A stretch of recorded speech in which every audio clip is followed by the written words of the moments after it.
Hi, and welcome to February 20th. No, 15th. Shit. Way behind. Or way ahead, maybe. Time goes by fast. My dog's over here squeaking on her toy, and in this particular video topic, I figure it's going to be very easy for me to not be bothered by any background noise because it'll add to the topic exactly perfect. Um, WTF, right? Those three letters just can be applied to so many situations. Um, I'm not shy about admitting that I don't know what the fuck is going on in this world, and I don't understand exactly what any of this really is. This idea of what is this? I mean, sometimes you have an interaction with somebody where you're like, what is this? Like Lucy right now. Look at her. What's up, Luce? Come here. Oh. Oh God, that is disgusting. I love it. That is perfect. Licking up her own snot. What are you doing? Lucy is about 2.5 years old or so, and she is the funniest dog.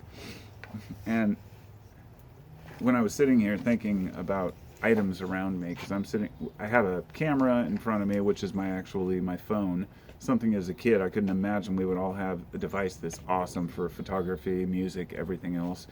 And behind that is a bandsaw that's like from the 80s, and and other devices, an old beer can, a lighter, bong, you know, bicycles next to me, which have been around since forever to us, but really only just like 100 years, a couple hundred years. It's not like they always had bicycles. It seems like a simple concept, but it's not. That we evolved to over such a long period of time just to get to right now where we've just invented an amazing amount of crazy shit over the last 200 years.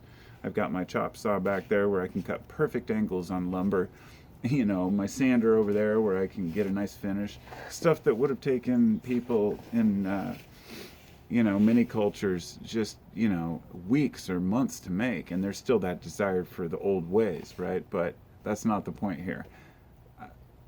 It's stuff that we've created. Unfortunately, we've got to the point where my dog wants to get in the pond now. She just probably wants to be like, hey, look at me. I can get soaking wet and be on camera, being stubborn because I want attention. Dogs are like that. But the reason why she's so funny in this example is because sometimes I sit and say, what the fuck is this? I have a dog. I have a pet that is a once wild animal with sharp teeth that I let come up and lick my baby's face when I had a baby, right? And I was like, what is that? That trust. It's something so extreme. Like, most people won't even, they might let their cats around their kids when they're there, but they know cats can be fucking stinkers.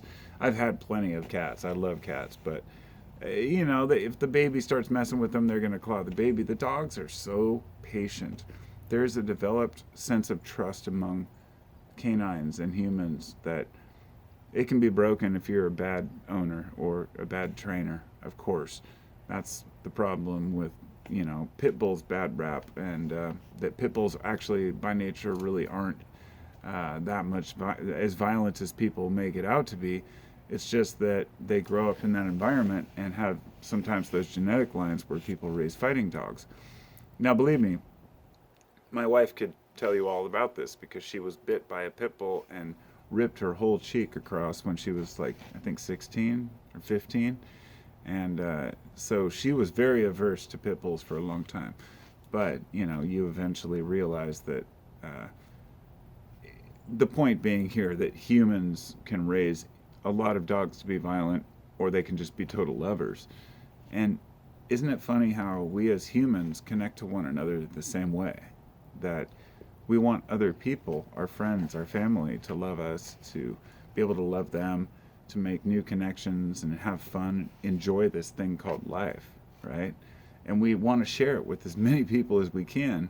Even if we become reserved, which I am, I tend to be a little, reluctant to make too many new friends because, we've all lost people, and you have to be selective about who you want to interact with. It's not because they're bad people. it's because you might not be compatible.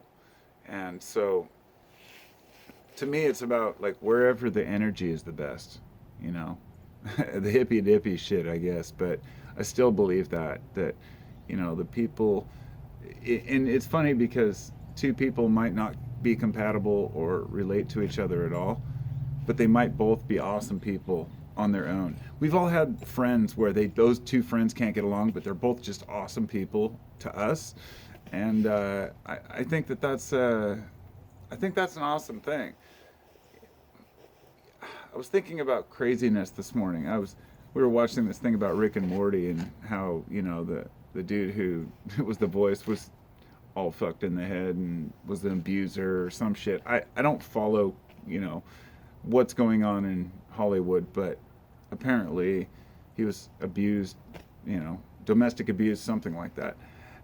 And I wasn't surprised at all. I'm like, well, yeah, dude, if you've ever seen Rick and Morty, you know that show has to be from the mind of a lunatic. So my wife and I were talking about that, and she was saying it's not correct or it's not right, though. I was like, no, it's not right. It's just that it's funny how often some of the craziest fucking authors, you know, inventors, scientists have not been able to relate in normal ways to the way that most people do things, you know.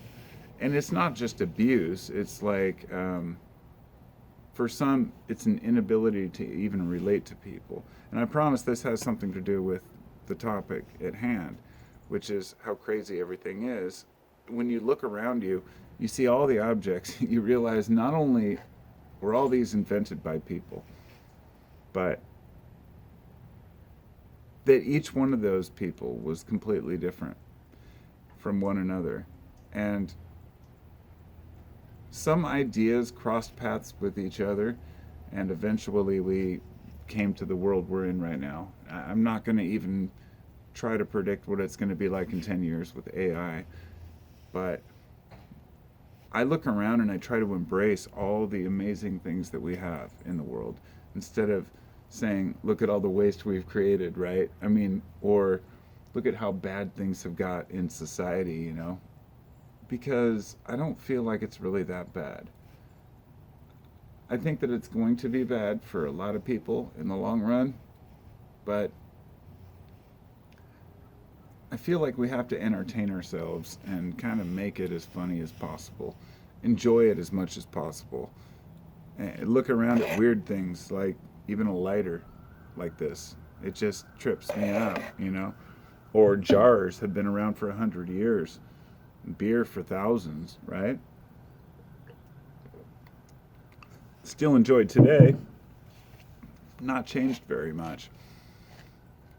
So there are these things that will last the test of time, and others that will, let's just say, fade in and out. I got a pogo stick over there.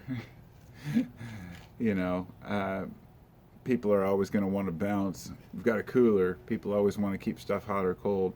There's certain things that endure time, but then there are trends, and those are interesting too. Even though they take up no physical space, they create their own kind of aura.